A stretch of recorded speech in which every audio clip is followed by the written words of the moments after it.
नमस्कार दोस्तों, मैं आपका अपने चैनल HVS स्टडीज़ में स्वागत करता हूं। इस वीडियो में आपके लिए 8 दिसंबर 2021 का करंट अफेयर लेकर आ गया हूं। साथ में हम स्टैटिक जीके और रिलेटेड करंट अफेयर का रिवीजन करते हुए चलेंगे। अगर आप इस चैनल पर पहली बार आए हो तो आपसे अनुरोध है, चैनल को सब्सक्राइब कर लीजिएगा। वीडियो अच्छी लगे तो वीडियो लाइक करके ज़रूर जाइएगा। लास्ट में आपके लिए एक क्विज़ रखा है, उस क्विज़ को ज़रूर अटैम्प्ट कीजिएगा। चलिए बात करते हैं लास्ट डे के क्विज़ की। तो क्वेश्चन था, who gets Assam highest civilian award. तो आंसर हो जाएगा रतन टाटा, और आप सभी ने आंसर सही दिया था और डिटेल में दिया था। आज के पहले क्वेश्चन की बात करें, who inaugurated multiple project worth rupees 18,000 crore in Uttarakhand. तो उत्तराखंड में बहुत सारे प्रोजेक्ट्स को लॉन्च किया। उनकी पूरी खर्चा था 18,000 करोड़ का, खर्चा होगा 18,000 करोड़ का। तो उसे लॉन्च किया था हमारे प्रधानमंत्री जी नरेंद्र मोदी जी ने। मैं आपको बता दूं कि नरेंद्र मोदी जी के साथ पुष्कर सिंह धामी, जो कि उत्तराखंड के चीफ मिनिस्टर थे, वो भी अवेलेबल थे, लेकिन इनॉग्रेशन किया है नरेंद्र मोदी जी ने, हमारे प्रधानमंत्री जी। आपको बताऊं, भारत में अब 4 जगह चुनाव है, तो इनॉग्रेशन बहुत आता रहेगा। लेकिन ये क्वेश्चन को आप उसी तरीके से लीजिएगा जैसे गवर्नर याद करने हैं, जैसे वहाँ के कैपिटल्स याद करनी है, ताकि आपको ये ना हो कि आपको अलग से इनके बारे में पढ़ना पड़े। एक बार आप बस नज़र फिरा लें। और ये क्वेश्चंस इसीलिए कराए जाते हैं जिससे कि आप उस स्टेट के गवर्नर, चीफ मिनिस्टर, वो स्टेट कब बना, उस स्टेट की क्या विशेषताएं हैं, आपको बताई जा सके। ठीक है, तो इतना बस याद रखिए कि प्राइम मिनिस्टर नरेंद्र मोदी जी ने एक इनॉग्रेशन किया है मल्टीपल प्रोजेक्ट्स का, जिसमें खर्चा होगा 18,000 करोड़ का, देहरादून उत्तराखंड में। इतना इंपॉर्टेंट नहीं है। इंपॉर्टेंट क्या है कि उत्तराखंड की कैपिटल क्या है, देहरादून। वहां पर प्रोजेक्ट को लॉन्च किया नरेंद्र मोदी जी ने। ठीक है, अब यहां बात करते हैं उत्तराखंड की। उत्तराखंड की बात हुई है तो उत्तराखंड को स्टेट का दर्जा 9 नवंबर 2000 सन को दे दिया गया था। मैं आपको बता दूं, उत्तर प्रदेश से अलग होकर उत्तराखंड बना था।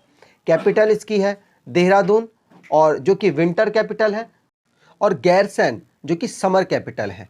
जुडिशियल, जो मतलब इनका हाई कोर्ट है, वो नैनीताल में लोकेटेड है। गवर्नर है lieutenant general Gurmeet Singh. Chief minister है पुष्कर सिंह धामी। चीफ जस्टिस, माफ़ कीजिएगा, चीफ जस्टिस है राघवेंद्र सिंह चौहान। लेजिस्लेचर इनकी यूनिकैमरल है, जहाँ की असेंबली में 70 सीट्स है, राज्यसभा की 3 सीट और लोकसभा की 5 सीट आती हैं। नेशनल पार्क की बात की जाए तो Corbett national park, Gangotri national park, Govind national park, Nanda Devi national park, Rajaji national park और valley of flower national park यहाँ के नेशनल पार्क हैं।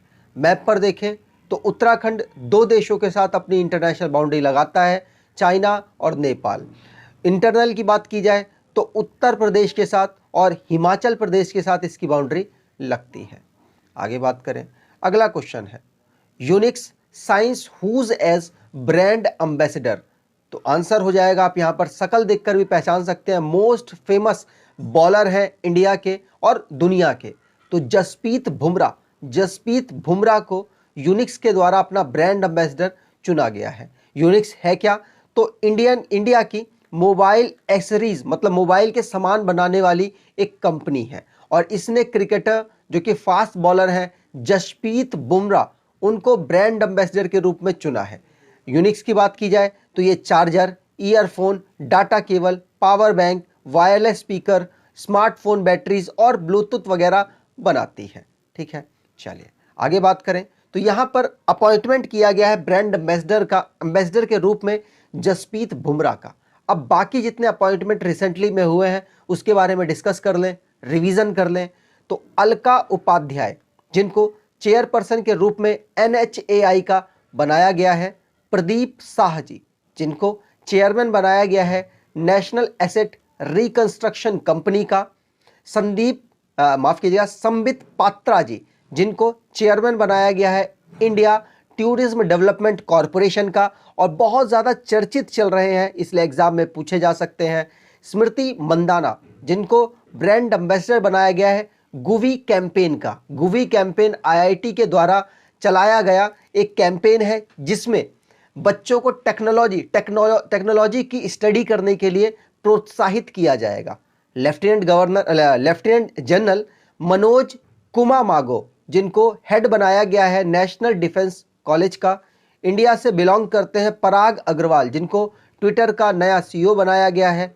विवेक जौहरी, जो कि चेयरमैन बने हैं central board of indirect taxes and customs के। रजनीश कुमार, जिनको नॉन एग्जीक्यूटिव डायरेक्टर बनाया गया हीरो मोटोकॉर्प के द्वारा। हर्षवंती बिस्ट को प्रेसिडेंट बनाया गया है इंडियन माउंटेनियर फाउंडेशन का, और ये पहली वुमेन है, इसलिए इंपॉर्टेंट है।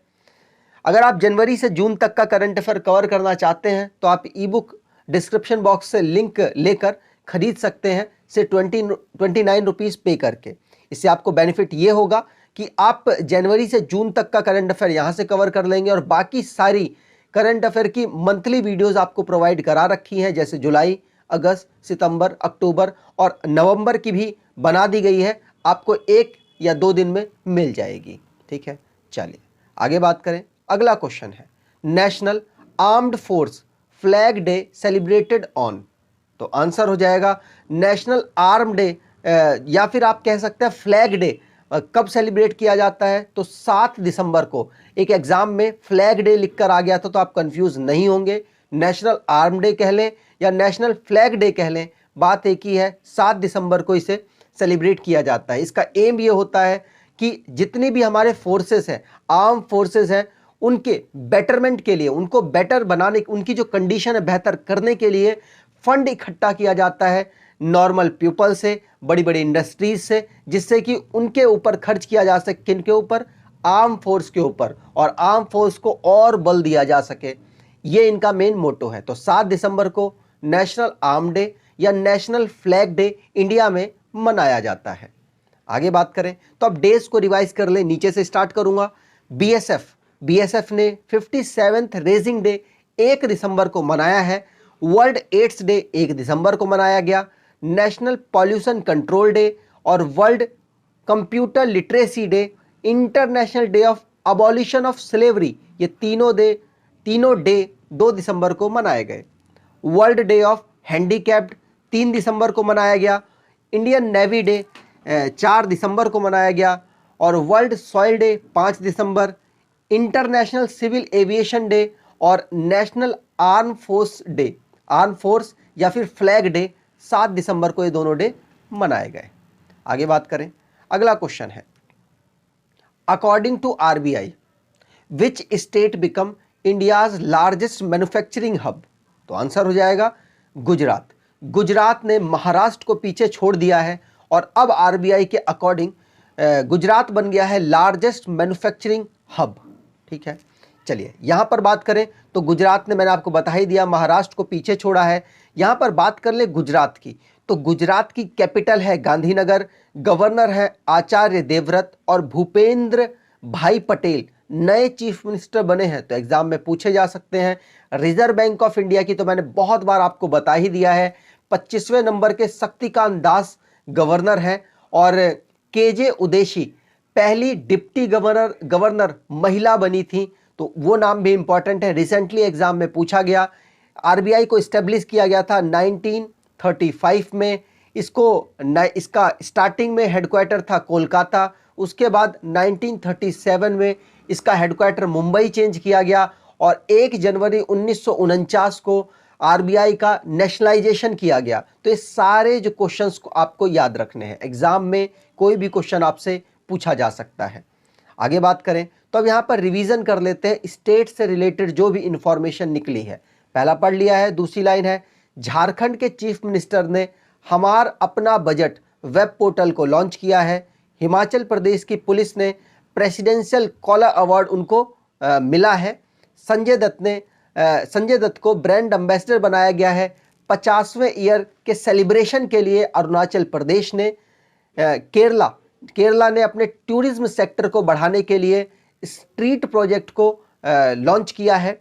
वाराणसी पहली इंडिया की सिटी बन गई है जिसने पब्लिक के लिए रोपवे सर्विस को स्टार्ट किया गया। दुनिया में तो ये तीसरी है और भारत में ये पहली सिटी है, याद रखिएगा। नागालैंड पुलिस ने call your cop mobile app को लॉन्च किया है। चेरी ब्लॉसम फेस्टिवल मेघालय में सेलिब्रेट किया गया। मध्य प्रदेश पहला साइबर तहसील इंडिया का राज्य ऐसा बन गया जिसके पास पहली साइबर तहसील बनेगी। इंदौर रेलवे स्टेशन जो कि पाताल पानी नाम था उसका, और उसका नाम चेंज करके ट्राइबल आइकॉन तांत्या भील के नाम पर कर दिया गया। आगे बात करें, अगला क्वेश्चन है which team beat 6 time champion Germany to lift junior hockey world cup. तो junior hockey world cup organise कहां हुआ? तो आपको बता दूं इंडिया के भुवनेश्वर में इसको ऑर्गेनाइज कराया गया, और 6 बार जो जीते थे जर्मनी उनको हराकर अर्जेंटीना इस साल जीत गया है। ये बात आपको ध्यान रखनी है, ठीक है। तो जूनियर हॉकी का जो मैच हुआ था, जूनियर हॉकी का जो टाइटल चल रहा था वर्ल्ड कप का, उसे अर्जेंटीना इस साल का जीत गया है और जर्मनी हार गया है। ये बात आपको ध्यान रखनी है। मैं आपको बता दूं जर्मनी सबसे ज्यादा 6 बार जीता है, और भारत भी 2 बार जीत चुका है, 2001 और 2016 में, ठीक है। ऑर्गेनाइज कहां कराया गया? तो कलिंगा स्टेडियम में फाइनल कप हुआ था। कलिंगा स्टेडियम में इसको ऑर्गेनाइज कराया गया, और आपको बता दूं उड़ीसा में ये जो चैंपियनशिप है चल रही थी, वर्ल्ड कप चल रहा था, ठीक है। यहां पर बात कर लें अगले जितने भी यहाँ पे विनर्स हैं, जैसे best player of the tournament Timothy Clement को मिला जो कि फ्रांस से बिलोंग करते हैं। Best goalkeeper of the tournament Anton Brinkman को मिला जो कि जर्मनी से बिलोंग करते हैं। Hero top scorer of the tournament जिसने सबसे ज़्यादा गोल किए वो थे माइल्स बुकेंस जो कि नीदरलैंड से बिलोंग करते हैं, 18 गोल किए। और उड़ीसा फेयर प्ले अवार्ड मिला टीम चिली को, ये भी याद रखना है आपको। Odisha fan choice award for best goal of the tournament मिला इग्नासियो नार्दोलिल्लो को जो कि अर्जेंटीना के एक प्लेयर हैं। Hockey India maximum team gold मिला नीदरलैंड को जिन्होंने सबसे ज़्यादा गोल किए, 45 gold. Hockey India best goal save of the tournament मिला महमूद सलीम को जो इजिप्ट से बिलोंग करते हैं। इंडिया के बेस्ट कोच का टूर्नामेंट का अवार्ड मिला जॉन्स चेमिट्स को जो कि जर्मनी से बिलोंग करते हैं। ये सारे अवार्ड्स याद रखिएगा, कोई भी एग्जाम में पूछा जा सकता है, लेकिन आपको विनर का जरूर याद रखना है। जीता है अर्जेंटीना, हारा है जर्मनी। अर्जेंटीना आपको बता दूं ये सबसे ज़्यादा बार जो टूर्नामेंट जीते हैं जर्मनी 6 बार, उनको हराकर जीता है। भारत भी 2 बार जीत चुका है, 2001 और 2016 में। दोनों चीज़ें इंपॉर्टेंट है आपके लिए। आगे बात करें, अगला क्वेश्चन है which mathematician selected for inaugural AMS Cyprian Foias award. तो मैथ की फील्ड में अवार्ड दिया जाता है और ये मिला है निखिल श्रीवास्तव को। निखिल श्रीवास्तव को अवार्ड मिला है, ये आपको याद रखना है। यहाँ पर निखिल श्रीवास्तव अकेले इस अवार्ड को जीतने वाले प्लेयर नहीं है, ये इनके साथ एडम मार्कस और डैनियल स्पीलमैन को भी अवार्ड मिला है। आपको बता दूं अमेरिकन मैथमेटिकल सोसाइटी के द्वारा इस अवार्ड को दिया गया है, जो अवार्ड का नाम है सिप्रियन या फिर किप्रियन, जो भी आप पढ़ना चाहें, फॉजियास प्राइज। ये है जो कि अमेरिकन मैथमेटिकल सोसाइटी के द्वारा दिया गया, लेकिन भारत से बिलोंग करते हैं निखिल श्रीवास्तव, इसलिए क्वेश्चन इंपॉर्टेंट हो जाता है। अब जितने भी अवार्ड दिए गए उसके बारे में थोड़ा डिस्कस कर लें, रिवीजन कर लें। तो पहला पढ़ लिया, दूसरा है निजामुद्दीन बस्ती प्रोजेक्ट को यूनेस्को हेरिटेज अवार्ड मिला है, वो भी 2 अवार्ड मिले हैं। रतन टाटा को असम हाईएस्ट सिविलियन अवार्ड से सम्मानित किया गया। अंजू बॉबी जॉर्ज को women of the year by world athlete के द्वारा दिया गया। बिहार को गोल्ड मेडल मिला है 40 addition India international trade fair जो कि नई दिल्ली में ऑर्गेनाइज कराया जा रहा है। नई दिल्ली में भी कहाँ? तो प्रगति मैदान में।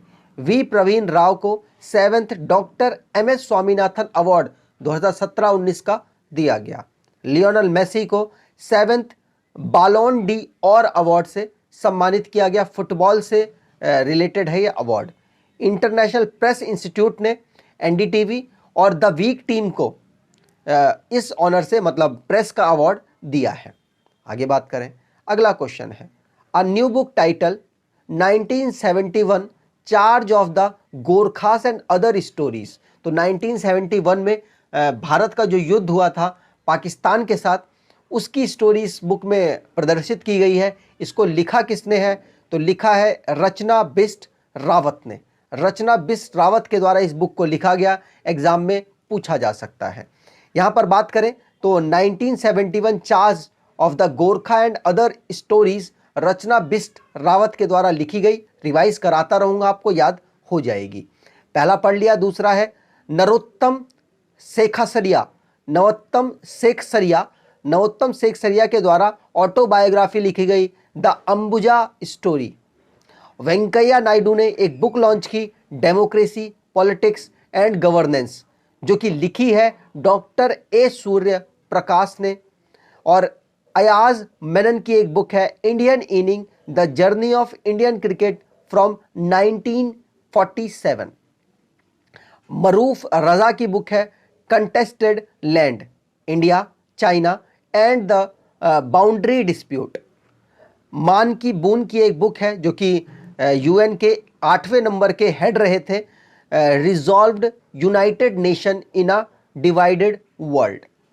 आगे बात करें, अगला क्वेश्चन है BWF मतलब बैडमिंटन वर्ल्ड फेडरेशन के द्वारा who's named as 2021 BWF player of the year. Answer हो जाएगा विक्टर एक्सेल्सन और ताई सू जिंग। इन दोनों को यह अवार्ड दिया गया। इनको मेल कैटेगरी में दिया गया best player of the year, और इनको फीमेल कैटेगरी में दिया गया best player of the year का। तो सी ऑप्शन यहां पर सही हो जाएगा। डेनमार्क से बिलोंग करते हैं विक्टर एक्सेल्सन और चाइना से बिलोंग करते हैं ताई जू जिंग, इनको महिला की कैटेगरी में दिया गया और इनको पुरुष की कैटेगरी में बैडमिंटन ऑफ द ईयर का अवार्ड से सम्मानित किया गया। बैडमिंटन वर्ल्ड फेडरेशन के द्वारा यह अवार्ड दिया गया है। वर्ल्ड फेडरेशन की बात कर ले बैडमिंटन की, तो इसको बनाया गया था 1934 में। हेडक्वार्टर इसका कुआलालंपुर मलेशिया में है। प्रेसिडेंट है पॉल एरिक होयर लार्सन। आगे बात करें, अगला क्वेश्चन है who's roped as brand ambassador of Kinara capital.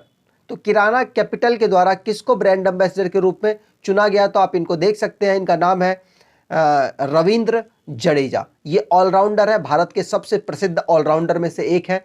इनको ब्रांड एम्बेसडर के रूप में किनारा कैपिटल के द्वारा चुना गया। आज के क्विज की बात करें, विच स्टेट लॉन्च्ड हमार अपना बजट वेब पोर्टल। तो आपको डिटेल में कमेंट बॉक्स में आंसर देना है। अगर आपको वीडियो अच्छी लगी है तो आपसे रिक्वेस्ट है एटलीस्ट कुछ दोस्तों तक आप ज़रूर शेयर करेंगे, ऐसी आपसे उम्मीद करता हूं। और वीडियो अच्छी लगी है तो वीडियो लाइक करके ज़रूर जाइएगा। और वीडियो अगर चैनल पर पहली बार आए हैं तो आपसे अनुरोध है चैनल को सब्सक्राइब कर लीजिएगा, जिससे कि ये सारी वीडियो की इन्फॉर्मेशन जब हम डालें तो आपको मिल जाए। धन्यवाद।